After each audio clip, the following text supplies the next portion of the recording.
I hope you can all see me. My name is Andreas Lohne. I am the CISO for the company Tech Pros. I'm going to try to offer you some high-level recommendations from a security professional for your cloud security strategy. We're not going to be going into compliance analysis or any of these things. I just want to give you some technical approaches to it.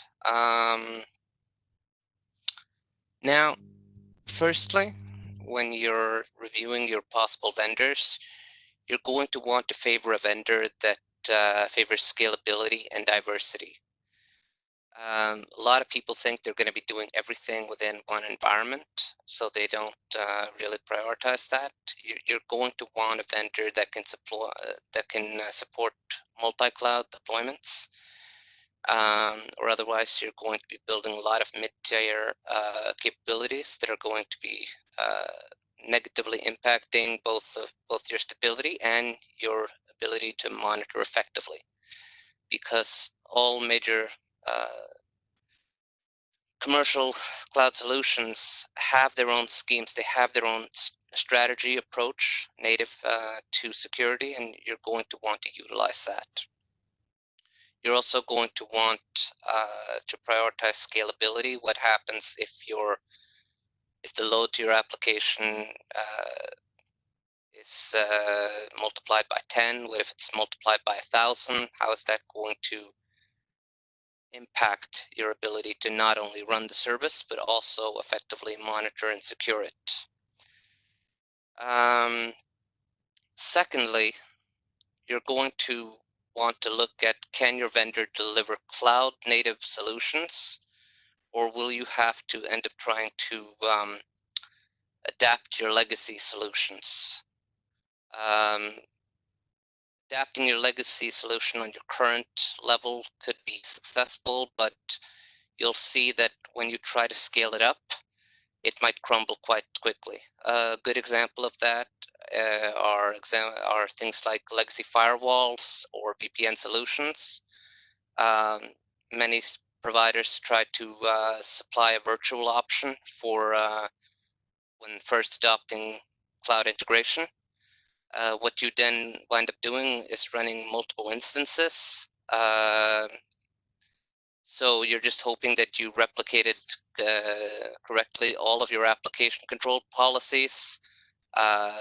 Can they be properly enforced? Instead, you're going to want to look at having these approaches to your problems cloud native. You're going to want to look at fully virtual network environments. You're going to want to look at fully virtual management solutions, corporate management solutions, which is also applicable directly to your security solutions. Now, this is maybe for people who have worked specifically towards security a little bit of a shift, because as security professionals, you're used to segmenting your data and then having boxed solutions to support the different segments. We're a long way away from having your endpoint protection being proliferated and then managed through just the corporate management solution locally. But what was the hope for a long time was trying to run, security automation and orchestration solutions, huge box solutions. This opposes a little bit the scheme-based approach, which is native in most cloud solutions. So you're going to see that a lot of your logs may not fully incorporate. You're going to have small performance issues, and if you have a class 1 level incident, it's going to be difficult to run your ISC analysis parallel with having just normal security surveillance.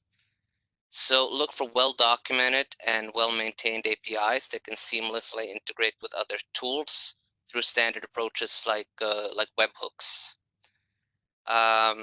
Another great example is using auto-provisioning access to production workloads based on proper ARBAC in your ABS security groups. You're also going to look for, it also goes into your detection. We're kind of a long way away from just signature-based endpoint protection. It used to be that you could just get a DAT file or an IOC file and then get an indication of whether there was a threat within your environment. The norm today is having cloud-based machine learning doing these things for you. Now your EDR algorithms that run in the cloud, they can leverage better quality machine learning. They can leverage a wide range of data over multiple environments within yours and others, pseudonymized naturally. And it's also advantageous in terms of the machineware, the physical resources that you'll have at your disposal. Network security is another great example. When we segment data, we had this sort of perimeter-based understanding of security, where you tighten your perimeters the closer you get to highly sensitive data. Today, you're going to look at an SDP or a zero trust approach to it, where you swiftly create profiles for your proper users, and then it's easier to activate just-in-time access or least access needed for your different users. It scales really well, and I know that it's a somewhat uncomfortable idea for many to have slightly less control over your data, but with the amount of data that you're processing right now, a lot of it you're going to want to have within a machine learning environment. Which leads to the final thing, in the sort of duality between what kind of data you can entrust in Urbanis to the cloud and what kind of data you need increased control over.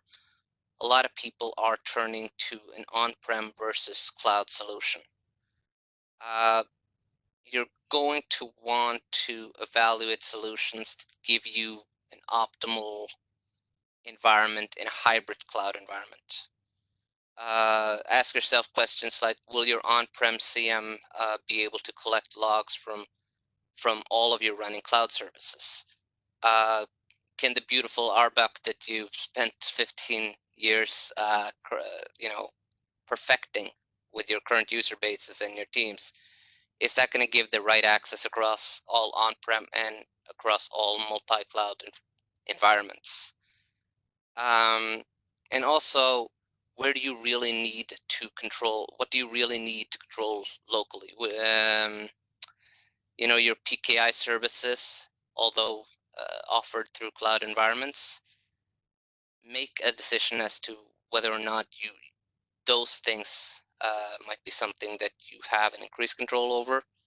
And then by protecting your secrets, you also protect your confidentiality and the integrity of your systems and data.